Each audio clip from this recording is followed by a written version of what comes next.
From a hawk to an eagle, turning purple into black. Miss Bogus advised to stay golden, and it was hard to ignore that fact. With the halls mirroring black and gold, the reflection of how you feel versus how you try to look. But it used to be easy with nothing to pretend. It used to be easy making new friends. Freshman year, my life was clear in the windowless asylum of Mrs. Shup's 8th period with a poster that read, "I became insane." A foreshadow, perhaps, but all was in vain, for the boy Michael Kendler distracted all in my brain. And the sun couldn't shine in these rooms of cement blocks, but I soon learned you don't have to feel the light to see life was more than minutes of a clock. With spring bloomed lacrosse, yet we didn't deserve the turf. Bumps in the field, the mountains to move, where was the worth? But then came a 7 lucky few who realized we were better at catching each other than the ball. Every time one would start to fall, we'd promise to be there through it all. Strung together like a brand new lacrosse stick, this was the beginning of my G-Lax clique. My dad said that's a team, but I knew it was something more. It was the first family of friends that sculpted my core. And my husband of the month, the boy who'd come and cheer, after every game would leave me in fear.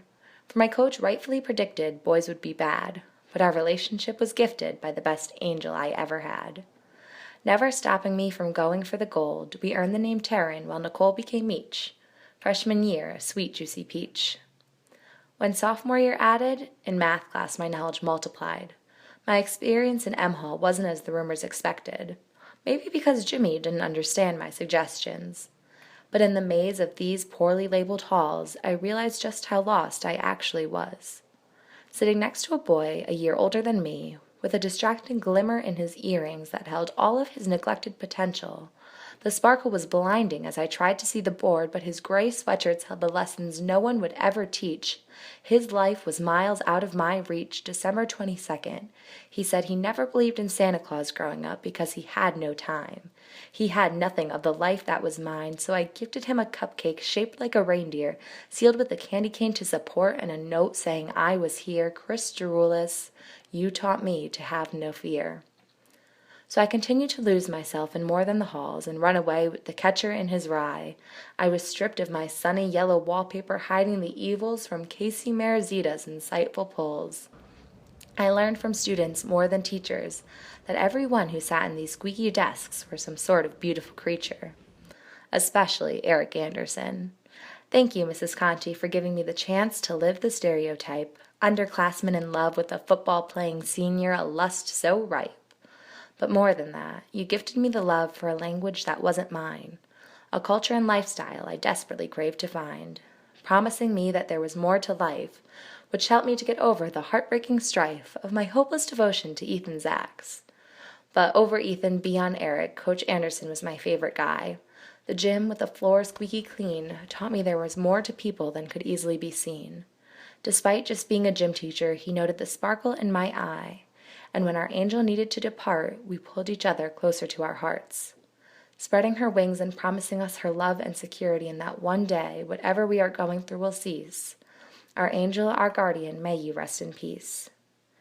And junior year came, but not like the others. They say it's the hardest, yet not in my way. In fact, the only part of me that didn't struggle was my GPA. A new teacher, a therapist, who taught me my brain didn't work in the sense to be sane. But the school was my new home, for when everything changed, these hallowed halls stayed the same.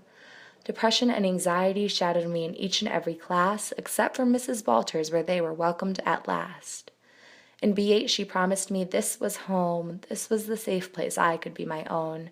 And even though neither of us were good at Frisbee, she put E.E. Cummings in my hand to show me all that I can be. I was awakened in her impression like footprints on the beach, equivalent to the mold in my heart. She told me I was her missing anchor. Our relationship was art. But it wasn't just her in which I fell in love.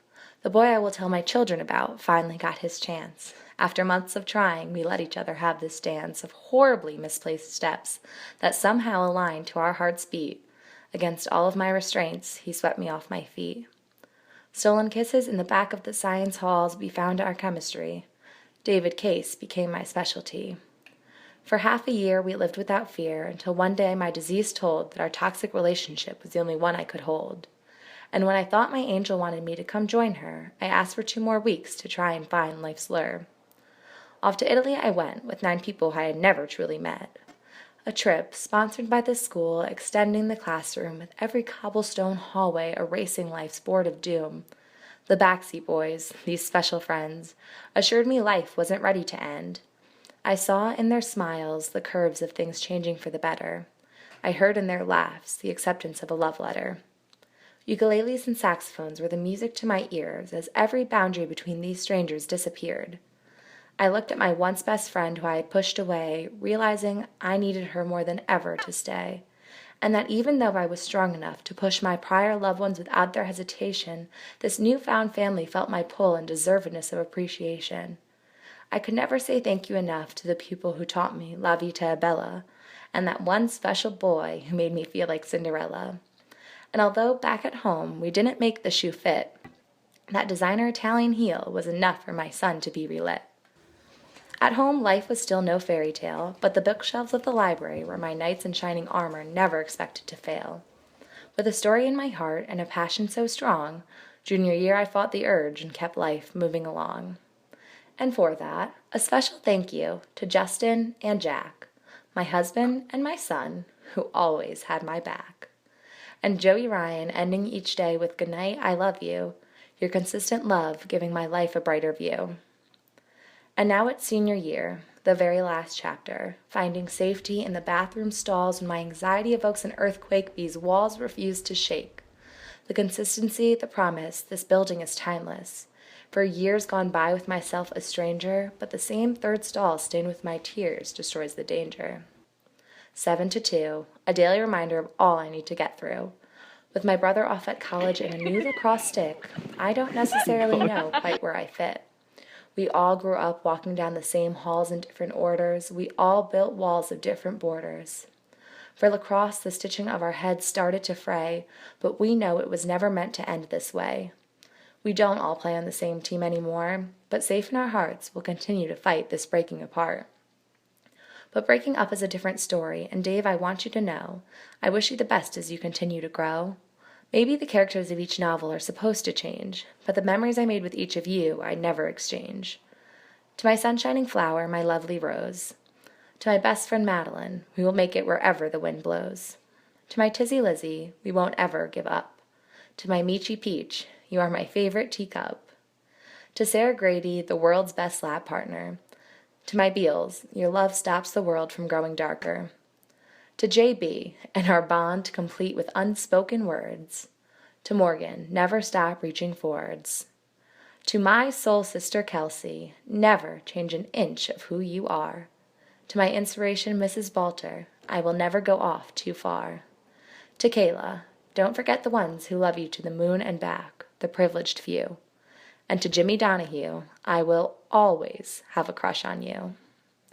In this school, there are pieces of me I have lost from immersing myself too much. In the bookcases, the homework, the locker 1673 and such. But I hope one day a new student finds the smile these halls took from me, and framed to go down in history, they too will be okay. Like me, they will proudly make it to graduation day. Find the happiness I've left behind, because I'm ready to go off and find a new kind. Thank you for holding my hopes and dreams. Trumbull High, of my first book, you are every seam.